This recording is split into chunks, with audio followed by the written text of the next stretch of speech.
afternoon, everybody, and welcome to Memorial Hall. What a beautiful day for this celebration. I had that penciled in, but I'm very happy to be able to say it. Isn't it a gorgeous day? We got lucky. My name is Mark Forensic, and I'm the chairman of the Foxborough Historical Commission. At this time, I'd like you all to stand and join me in the Pledge of Allegiance. I pledge allegiance to the flag of the United States of America and to the republic for which it stands, one nation, under God, indivisible, with liberty and justice for all. All right, thank you all. At this time, I'd like to ask Father Matt Westcott of St. Mary's Church to offer the invocation.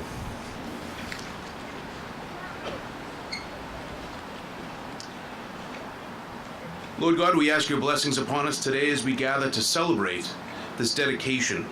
We ask that you continue to be with us, be with our nation, be with our Commonwealth, and most especially, Lord, bless this town with so many good people, so many good stories.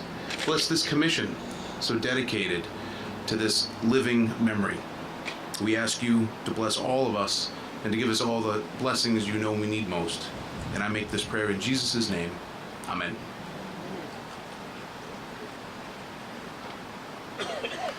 Thank you, Father Matt.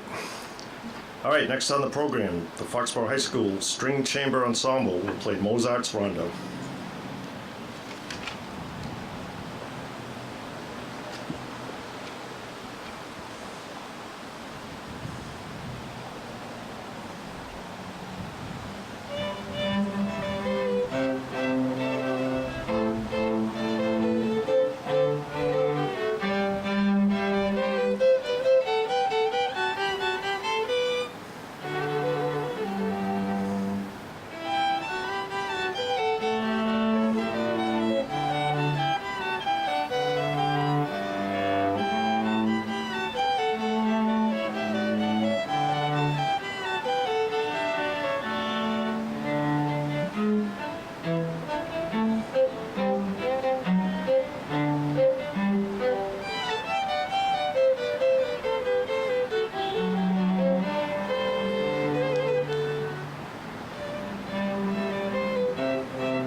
Very nice. Okay. Thank you all very much. We're gathered here today to honor the building and the people who made its construction possible. The town of Foxborough and the Historical Commission are very lucky to have this wonderful building as our museum and meeting place.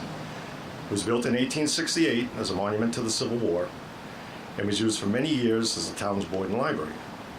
And coincidentally, the new Boyden Library's building is 50 years anniversary this year. Before we really get started, I'd like to introduce our honored guests. We have the Honorable Paul Feeney, Massachusetts State Senate.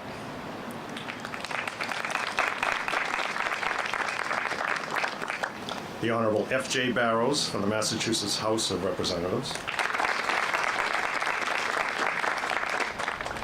Dr. Mark Elfman, Foxborough Board of Selectmen. Father Matt Westcott, pastor of St. Mary's Church. Over here we have the Foxborough High School String Chamber Ensemble.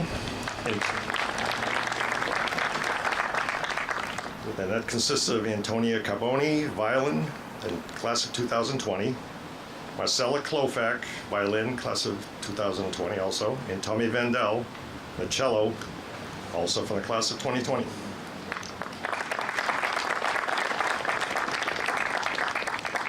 We have trumpeter Marcella Lebrone, class of 2020. You'll be hearing from her later.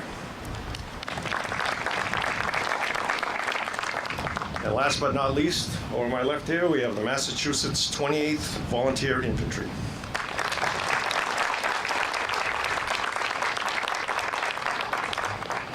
All right.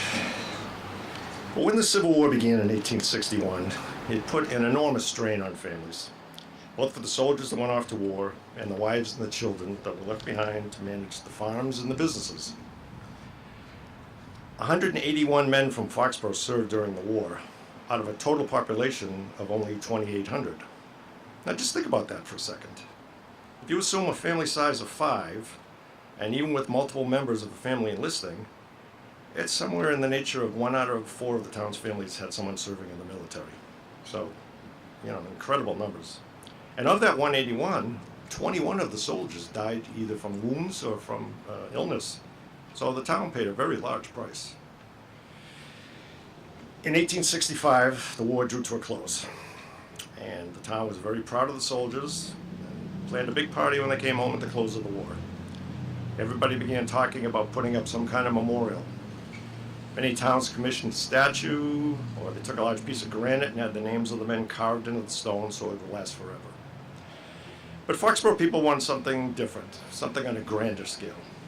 They wanted what they called a more suitable monument, to honor and to thank those who were in the war.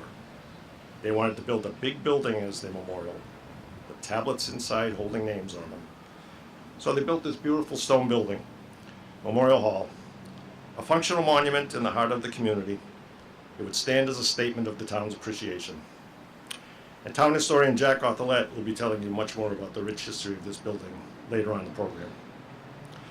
But I just stand here now, and later on, if you tour inside, I'd ask you to just notice some of the preservation work we've done in the last few years.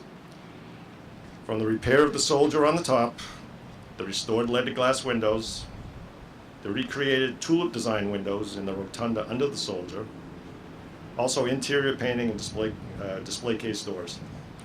We're doing our best to preserve and maintain this treasure for future generations.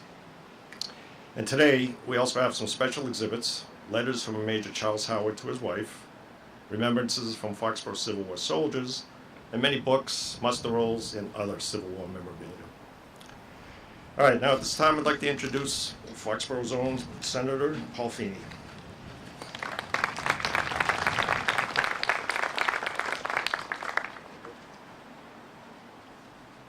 Thank you, Mark.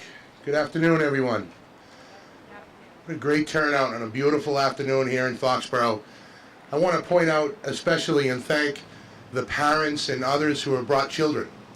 Thank you for bringing kids to an event like this to understand the rich history we have in this country, and especially right here in the gem of Norfolk County, the wonderful community of Foxborough. I am blessed not only to represent Foxborough in the state senate, but to be from here. Live right up the road on North Street. And I got to tell you, as I came through the center of town last night, which I've done millions of times, but after a long day out in our district representing 9 cities and towns, I came home and I saw the flags and I saw the missing man table on the common as we remember those missing in action and prisoners of war. And I took a look at this beautiful building and started to reflect, and I did a loop around the common. And I just reflected to myself, and I think it's so important that we do this from time to time, to remember not only those that we memorialize in this building that we lost in the Civil War, but everyone else. That every generation we've been lucky enough to have women and men that have answered the call to duty, that have left the comfort of their own homes and the loving embrace of their families to go and fight for those same families, those same homes in our community. And I think a memorial like this is so fitting. It's not just a piece of granite, but as Mark said, it's a living memorial. It's a memorial that reminds us every day how blessed we are to live here in Foxborough and here in the United States of America. And I tell you, I am so proud of the Historical Commission and the work that they do, because it's not only just about the building, and we celebrate this building, but it's not just about the brick and mortar, it's about the people. It's about the people that have come through here day after day, year after year, and those that tell the stories, like Mark, like Mr. Arthurlet. That's what this is all about. It's about showing reverence, reflecting, and realizing how blessed we are to live in this community and in this country. I'm blessed to be here with you today. Thank you so much.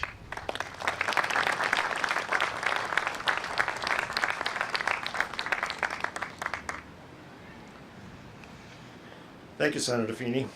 Next up is our Representative Jay Barrows.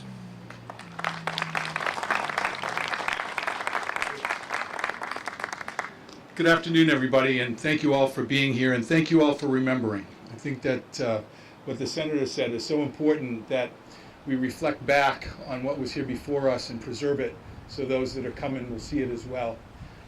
We live in a great community. Foxborough is proud. Foxborough participates. Its folks contribute, help one another. It's truly a great New England town full of tradition. And I'm really honored and proud to represent Foxborough in the House of Representatives. We're very blessed that we have all that we do have, the vibrancy of the community, our schools. It's really a special place. So I bring today a proclamation from the Commonwealth of Massachusetts.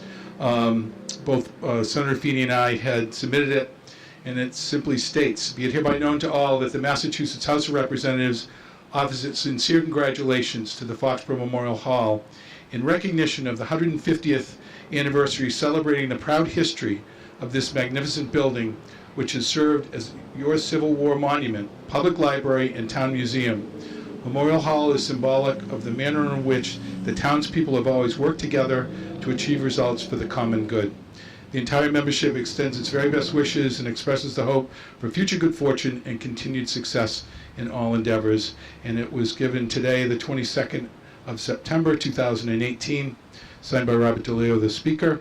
Jay Barrows, your state rep, and State Senator Paul Feeney. So may this hang in memorial for 150 more years. What do you think?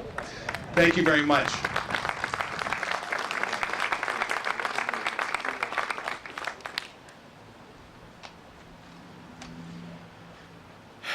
Thank you, Representative Barrows. And you're all invited back in 150 years to make sure that it's still hanging. I personally don't feel that I will be. All right, this time, Selectman Dr. Mark Elfman would like to say a few words.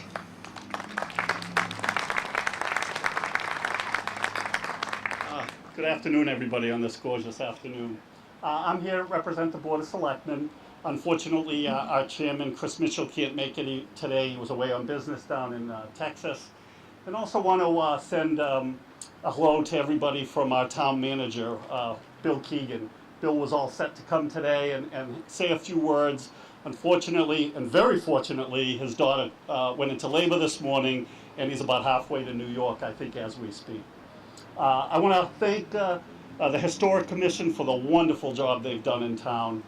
Those of you that know me know I just live on the other side of the Rotary, and to be able to walk around downtown, going through the Common, seeing the memorials there, whether I'm grabbing a bagel over at Gunther's or walking to our Board of Selectmen meeting, wherever I go, I'm always looking at this memorial right behind me, and what a great tribute to the town, what a great anchor for the town right next to our Common. And again, thank the Historic Commission for what they've done over these last few years to upgrade it, to make it look beautiful, so it will stand for another 150 years, so we can see that proclamation.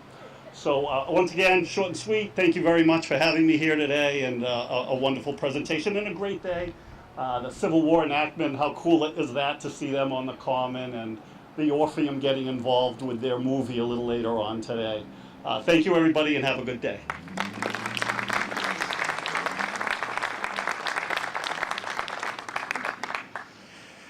Thanks, Doc. And now, without further ado, our keynote speaker, town historian Jack Arthurlet.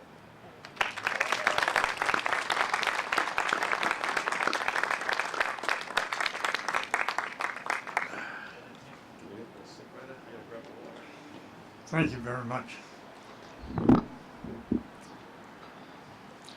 Thank you, certainly a privilege to be here today.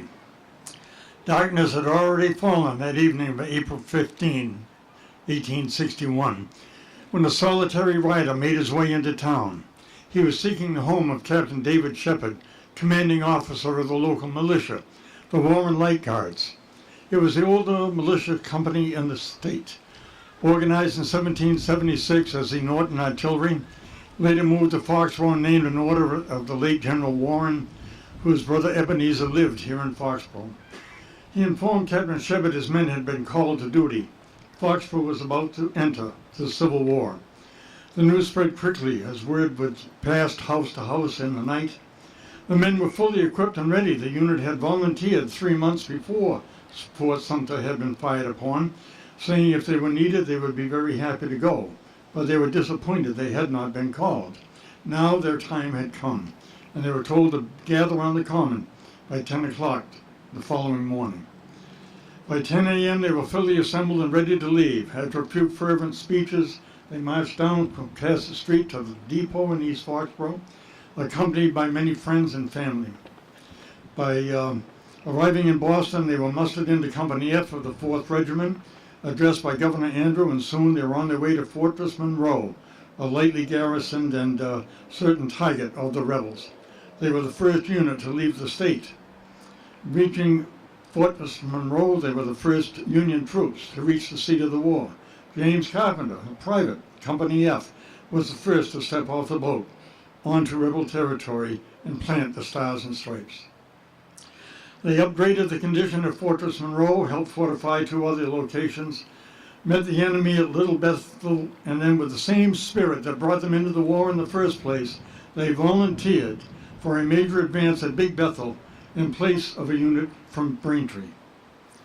Returning to Boston after their 3-month muster, most members of Company F immediately re-enlisted in other units as recruitment efforts would reach a fever point. President Lincoln had called for troops. Each town would eventually be subject to drafting enough troops to fill their quotas, and the town would pay a $100 bounty to enlisters, and finally raise that to $125, and appropriated money for care of the veterans, the servicemen's families while they were away. Governor Andrew was most appreciative of an offer by 100 Foxborough young ladies, some employed at the Union Straw Works, to provide services to as nurses or to make garments, rope, bandages, do anything for the cause. He asked instead that they might help those left behind when the troops went off to war with their benedictions and benefactions and prayers. Before the war was over, town assistance to families topped $17,000. But both sides had misjudged the war, the number of troops, the number of years, the casualties. Some of the battlefields, others fell by disease and sickness. Many men discharged sent home would make every effort to recover and re-enlist, many multiple times to serve their nation in time of need. Some, their injuries treated, would be placed on a train heading home, or would succumb en route and never get that one last chance to see their families. As the units that Foxborough men were in, over 40 different units. They were in every conceivable section of the war. Some in direct combat, others to guard the side units of each advancing army so the enemy couldn't come around and attack from the back. Many times to advance into breaking up rail lines and supply lines, or if a unit couldn't be taken by guns, they would sequester it so that no supplies could get in, nobody could get out, and they would just force them into submission.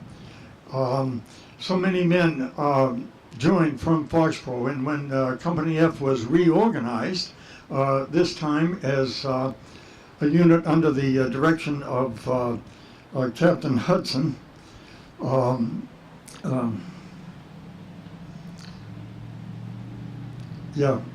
Captain Howard. He makes his home on Mechanic Street. I'm sorry for that. They were involved in so many different units, but they, when Company F was reorganized under the direction of Charles Howard, again, many Foxborough men would come into that unit, so it was still recognized as a Foxborough unit. And so many of our guys were also there with Company K of the 23rd. That was considered Foxborough by predominance of the local men. But as the war was drawing to a close, Company F would have one more final assignment. They were assigned to an attack on Port Hudson. It was a major stronghold on the Mississippi River.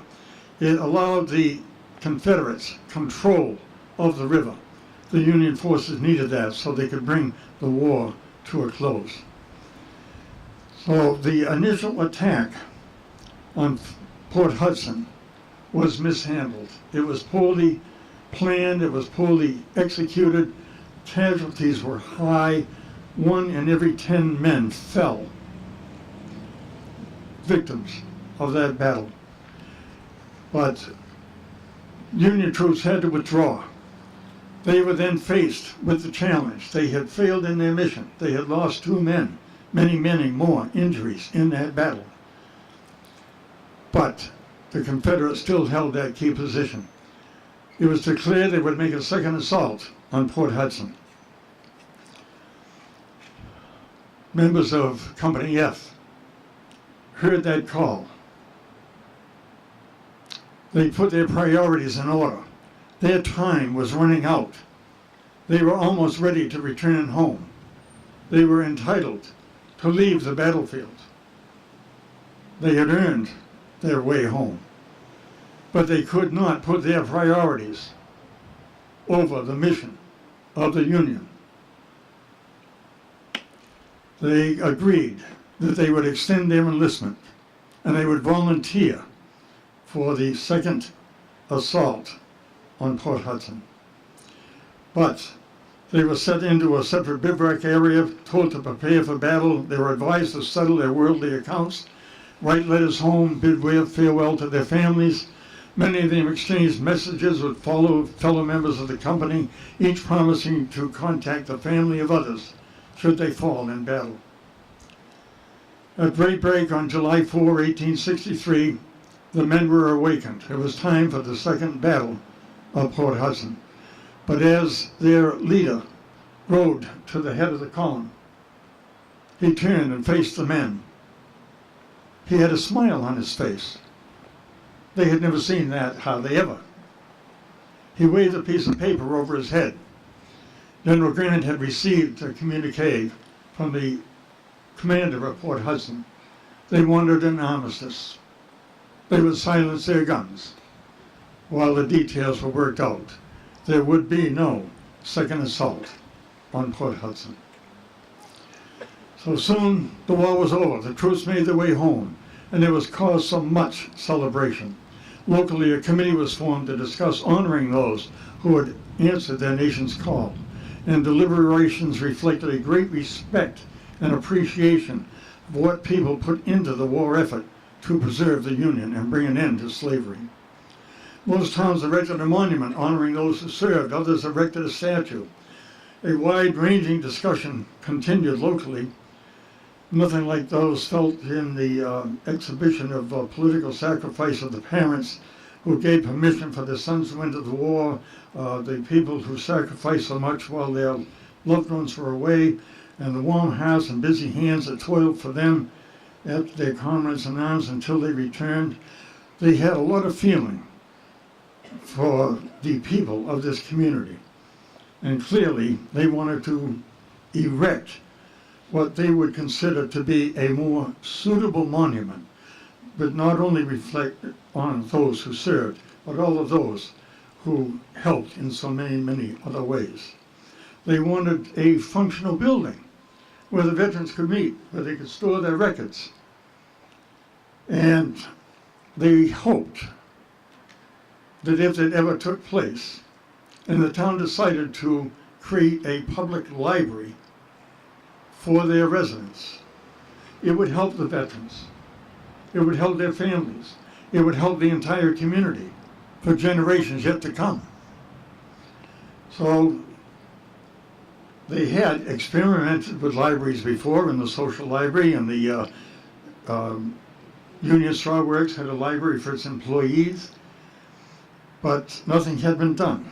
So here they were with this suggestion for this most unusual request for a more suitable monument, and the townspeople voted for it. Now, if you can believe it, this was at the same time that this town made a commitment to put an addition on the townhouse where all our town offices are housed, to put an addition for a school wing that would be the first Foxborough High School. So here they are at the same time looking at a memorial that far exceeded anything else that had ever been done for the Civil War. But they approved the more suitable monument. Where would it be built?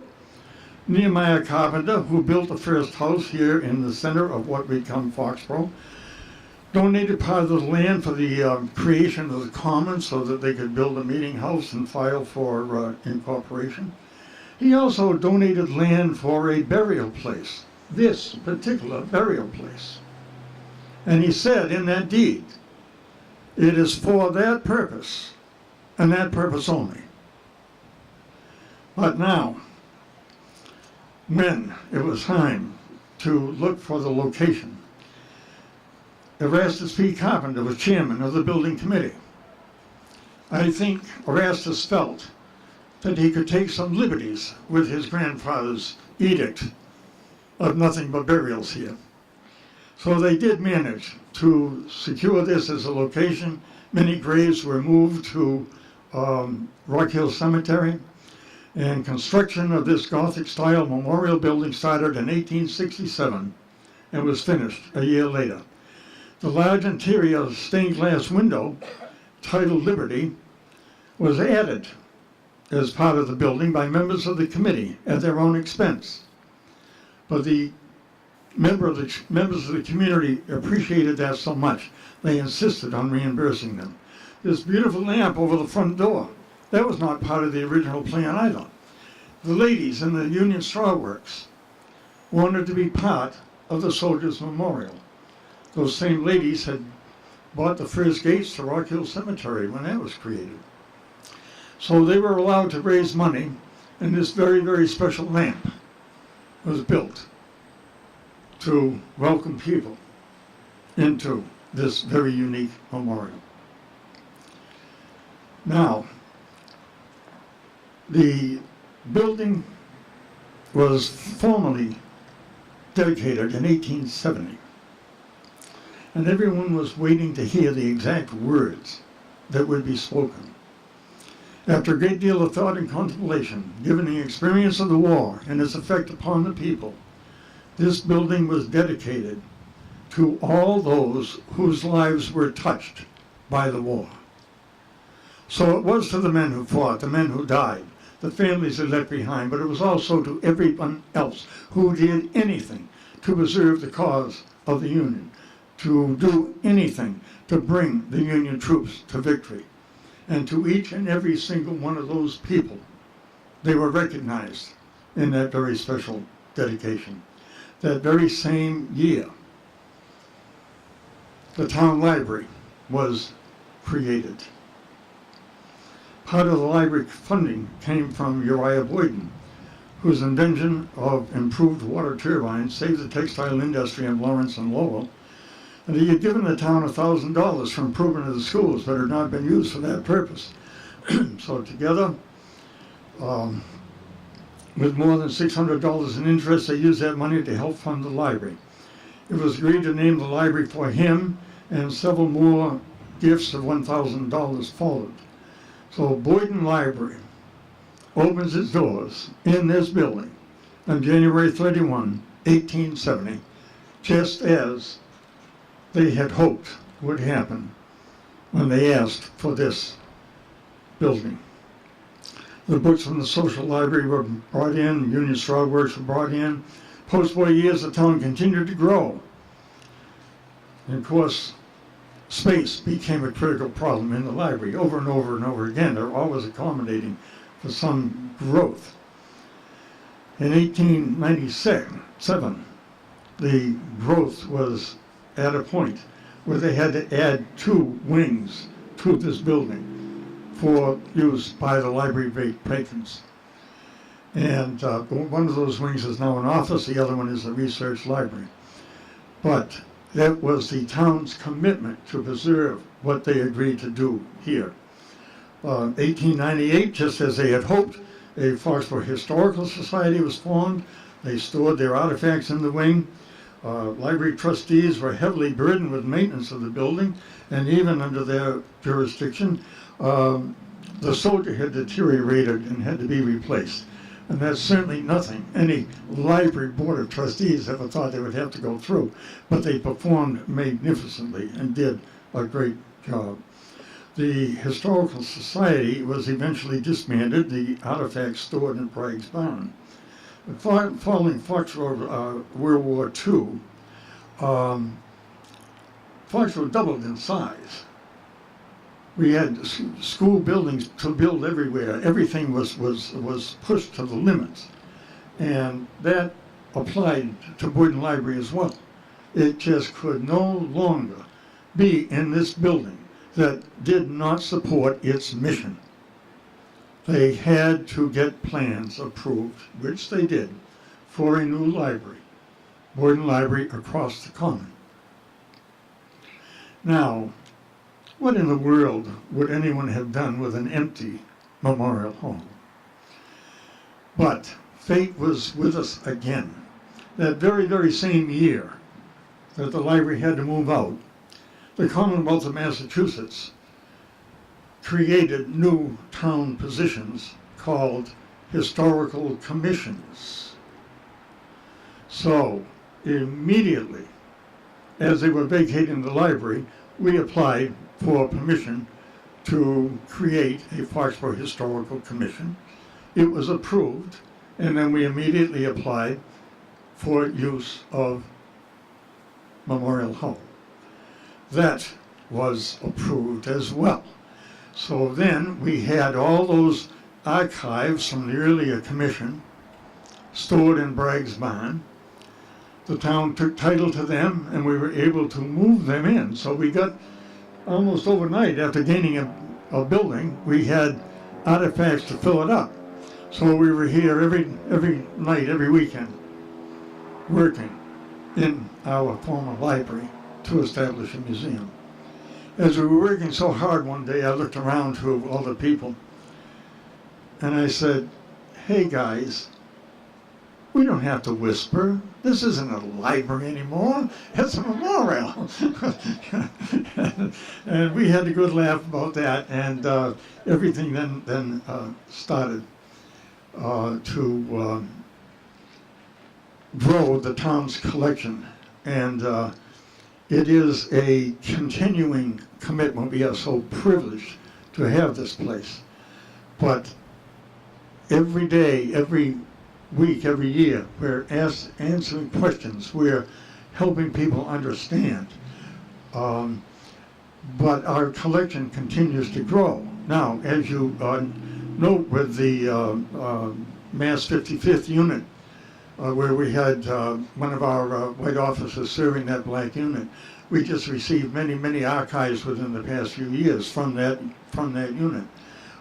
Just last month, we had somebody from Captain Hudson's family bringing us more information about that family, and we have all of those letters, personal letters that he wrote back to his family. So we are so privileged to have this place. But I charge you this morning to appreciate exactly what we have here. That silent sentinel is back in place where he belongs. He's standing guard over the 3 units that are recognized in that unit, in the memorial. But then he can look out on the common where we have erected memorials to the veterans of all of the other conflicts in which Foxborough has been involved, up to and including the brand new one for everyone who has served since the 9/11 attack on this country. So we have all of these times, every time we gather, we repeat our vows that we made to those veterans that we would never forget.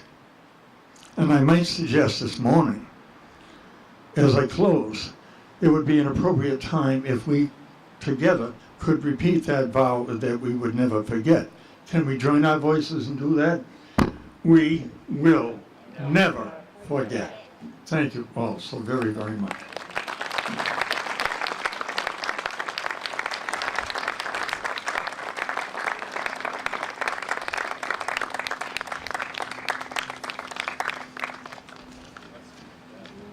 Thanks very much, Jack. We're here to celebrate this building, but I think everybody will recognize that the other historical treasure in town is Jack Arthur.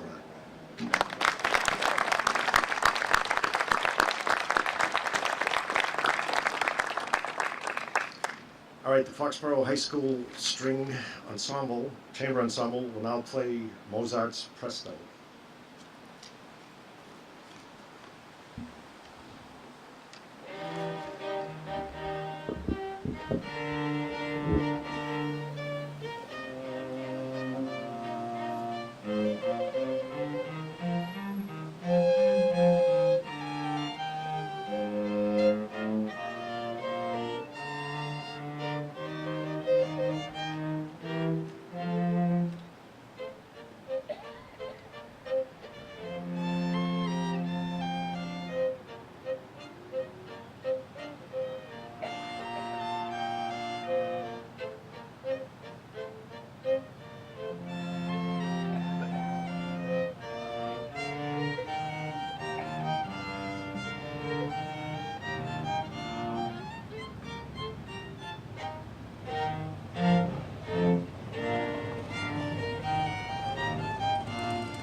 Thank you all. Very nicely done. At this time, the 28th Massachusetts Volunteer Infantry will now fire a salute to the soldier atop the hall and to all veterans. Over on my left.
Taps was played by Marcelo Leverone. All right, this time Father Matt Westgate is going to close out the program with benediction.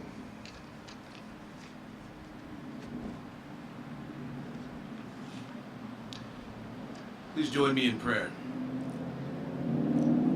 Lord God, we thank you for the opportunity of rededicating this monument to the people affected by the Civil War.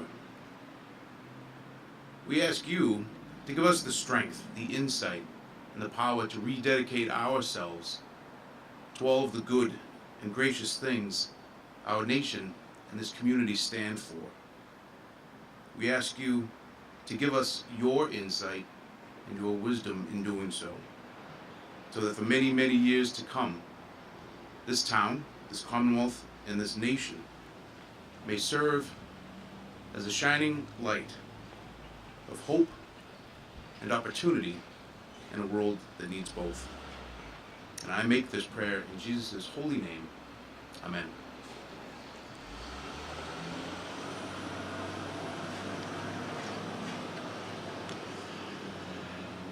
Thanks again, Father Matt. And thank all of you for attending.